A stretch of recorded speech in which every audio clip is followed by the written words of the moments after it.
قرآن ہے میرا رہنما قرآن، شفا ہے نور ہے قرآن، جلا دل کی میرا قرآن، رضا رب کی میرا قرآن، قرآن قرآن۔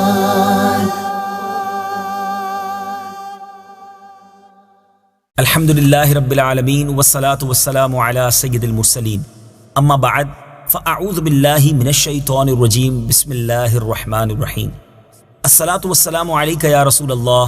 وعلی آلک واصحابک یا حبیب اللہ، الصلاة والسلام علیک یا نبی اللہ وعلی آلک واصحابک یا نور اللہ۔ میٹھے میٹھے اسلامی بھائیوں اور مدنی چینل کے ناظرین، وقت ہوا ہے قرآن کے ایک خوبصورت واقعے کے سننے کا۔ جی ہاں، سلسلے کا نام ہے ایک قصہ ہے قرآن سے۔ قرآن ہے میرا رہنما قرآن، شفا ہے نور ہے قرآن، جلا دل کی میرا قرآن، رضا رب کی میرا قرآن، قرآن قرآن۔ آج ایسے انوکھے پرندوں کی بات ہونی ہے جو ذبح ہو کر پھر زندہ ہو گئے۔ جی ہاں، یہ عجیب و غریب واقعہ قرآن پاک میں موجود ہے۔ آئیے توجہ کے ساتھ اس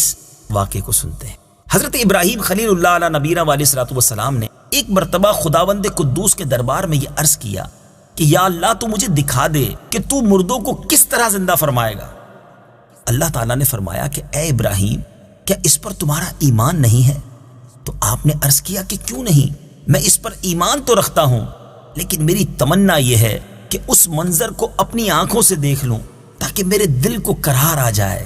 تو اللہ تعالیٰ نے فرمایا کہ تم 4 پرندوں کو پالو، ان کو خوب کھلا پلا کر اچھی طرح ہلا ملا لو، پھر تم انہیں ذبح کر کے اور ان کا قیمہ بنا کر اپنے گرد و نواح کے چند پہاڑوں پر تھوڑا تھوڑا گوشت رکھ دو، پھر ان پرندوں کو پکارو تو وہ پرندے زندہ ہو کر دوڑتے ہوئے تمہارے پاس آ جائیں گے اور تم مردوں کے زندہ ہونے کا منظر اپنی آنکھوں سے دیکھ لو گے۔ چنانچہ حضرت ابراہیم علیہ الصلوۃ والسلام نے ایک مرغ، ایک کبوتر، ایک گدھ اور ایک مور، ان 4 پرندوں کو پالا اور ایک مدت تک ان 4 پرندوں کو کھلا پلا کر خوب ہلا ملا لیا، پھر ان 4 پرندوں کو ذبح کر کے ان کے سروں کو اپنے پاس رکھ لیا اور ان 4 کا قیمہ بنا کر تھوڑا تھوڑا گوشت اطراف و جوانب کے پہاڑوں پر رکھ دیا، اور دور سے کھڑے ہو کر ان پرندوں کا نام لے کر پکارا کہ یا ایھا الدیک یعنی اے مرغ، یا ایتھا الحمامہ یعنی اے کبوتر، یا ایھا النسر اے گدھ، یا ایھا الطاؤس اے مور۔ آپ کی پکار پر ایک دم پہاڑوں سے گوشت کا قیمہ اڑنا شروع ہو گیا اور ہر پرند کا گوشت پوشت ہڈی پر الگ ہو کر 4 پرند تیار ہو گئے، اور وہ 4 پرندے جو تھے بلا سروں کے، جی ہاں سر تو حضرت ابراہیم علیہ الصلوۃ والسلام کے پاس تھے، تو وہ 4 پرندے بلا سر کے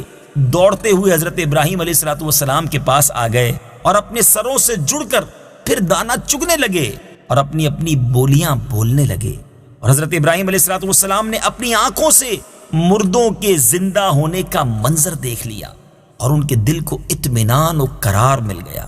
اس واقعے کا ذکر خداوند کریم نے قرآن مجید کی سورہ بقرہ میں ان لفظوں کے ساتھ بیان فرمایا ہے۔ چنانچہ پارہ 3 سورہ بقرہ آیت نمبر 260 میں بیان ہوتا ہے۔ آئیے تلاوت قرآن مجید اور ترجمہ قرآن مجید سنتے ہیں۔ وَإِذْ قَالَ إِبْرَاهِيمُ رَبِّ أَرِنِي كَيْفَ تُحْيِي الْمَوْتَى قَالَ أَوَلَمْ تُؤْمِنْ قَالَ بَلَى وَلَكِنْ لِيَطْمَئِنَّ قَلْبِي قال فخذ 4 من الطير فصرهن إليك ثم اجعل على كل جبل منهن جزءا ثم ادعهن يأتينك سعيا واعلم أن الله عزيز حكيم۔ ترجمہ: اور جب ابراہیم نے عرض کی اے میرے رب تو مجھے دکھا دے کہ تو مردوں کو کس طرح زندہ فرمائے گا، اللہ نے فرمایا کیا تجھے یقین نہیں؟ ابراہیم نے عرض کی یقین کیوں نہیں، مگر یہ چاہتا ہوں کہ میرے دل کو قرار آ جائے۔ اللہ نے فرمایا تو پرندوں میں سے کوئی 4 پرندے پکڑ لو، پھر انہیں اپنے ساتھ مانوس کر لو، پھر ان سب کا ایک ایک ٹکڑا ہر پہاڑ پر رکھ دو، پھر انہیں پکارو تو وہ تمہارے پاس دوڑتے ہوئے چلے آئیں گے، اور جان رکھو کہ اللہ غالب حکمت والا ہے۔ میٹھے میٹھے اسلامی بھائیوں، آپ نے یہ واقعہ سنا، قرآن کی تلاوت بھی سنی اور ترجمہ بھی سنا۔ اب اس مبارک واقعے سے ہمیں درس کیا ملتا ہے؟ سبحان اللہ، علماء نے اس مبارک قرآنی واقعے کے بڑے پیارے پیارے مدنی پھول ہمارے لیے بیان کیے ہیں۔ 4 پرندوں کا کیما بنا کر حضرت ابراہیم علیہ السلام نے پہاڑوں پر رکھ دیا، پھر اللہ تعالیٰ کا حکم ہوا کہ ثم ادعوہن، یعنی ان مردہ پرندوں کو پکارو۔ چنانچہ آپ نے 4 کو نام لے کر پکارا۔ اس سے تو یہ مسئلہ ثابت ہو گیا کہ مردوں کو پکارنا شرک نہیں ہے، کیونکہ جب مردہ پرندوں کو اللہ تعالیٰ نے پکارنے کا حکم فرمایا اور ایک جلیل القدر پیغمبر نے ان مردوں کو پکارا تو یہ ہرگز ہرگز شرک نہیں ہو سکتا، کیونکہ خداوند کریم کبھی کسی کو شرک کا حکم نہیں دے گا، اور نہ کوئی نبی ہرگز ہرگز کبھی شرک کا کام کر سکتا ہے۔ تو جب مرے ہوئے مردوں کو پکارنا شرک نہیں، تو اللہ کے ولیوں اور شہیدوں کو جو دنیا سے پردہ فرما چکے ہیں انہیں پکارنا کیسے شرک ہو سکتا ہے؟ جو ان معاملات پر اعتراض کرتے ہیں انہیں تھوڑی دیر سر جھکا کر سوچنا چاہیے، انشاءاللہ انہیں قرآنی واقعے کی روشنی میں ہدایت کا نور نظر آ جائے گا، اور وہ بھی صراط مستقیم پر چل پڑیں گے۔ تصوف کا ایک نقطہ، جی ہاں، اس خوبصورت واقعے میں ایک بڑا پیارا تصوف کا نقطہ بھی ملتا ہے کہ حضرت ابراہیم علیہ السلام نے جن 4 پرندوں کو ذبح کیا ان میں سے ہر پرندہ ایک بری خصلت میں مشہور ہے۔ مثلا مور کو اپنی شکل و صورت کی خوبصورتی پر گھمنڈ رہتا ہے، اور مرغ میں کثرت شہوت کی بری خصلت ہے، اور گدھ میں حرص اور لالچ کی بری عادت ہے، اور کبوتر کو اپنی بلند پروازی اور اونچی اڑان پر غرور ہوتا ہے۔ تو ان 4 پرندوں کے ذبح کرنے سے ان 4 خصلتوں کو ذبح کرنے کی طرف اشارہ ہے کہ 4 پرند ذبح کیے گئے تو حضرت ابراہیم علیہ السلام کو مردوں کے زندہ ہونے کا منظر نظر آیا، اور ان کے دل میں نور ایمان کی تجلی ہوئی، جس کی بدولت انہیں نفس مطمئنہ کی دولت مل گئی۔ تو جو شخص یہ چاہتا ہے کہ اس کا دل زندہ ہو جائے اور اس کو نفس مطمئنہ کی دولت نصیب ہو جائے، تو اس کو چاہیے کہ مرغ ذبح کرے، یعنی اپنی شہوت پر چھری پھیر دے، اور مور کو ذبح کرے، یعنی اپنی شکل و صورت اور لباس کے گھمنڈ کو ذبح کر ڈالے، اور گدھ کو ذبح کرے، یعنی حرص اور لالچ کا گلا کاٹ ڈالے، اور کبوتر کو ذبح کرے، یعنی اپنی بلند پروازی اور اونچے مرتبوں کے غرور پر چھری چلا دے۔ اور اگر کوئی ان 4 بری خصلتوں کو ذبح کر ڈالے گا تو انشاءاللہ عز و جل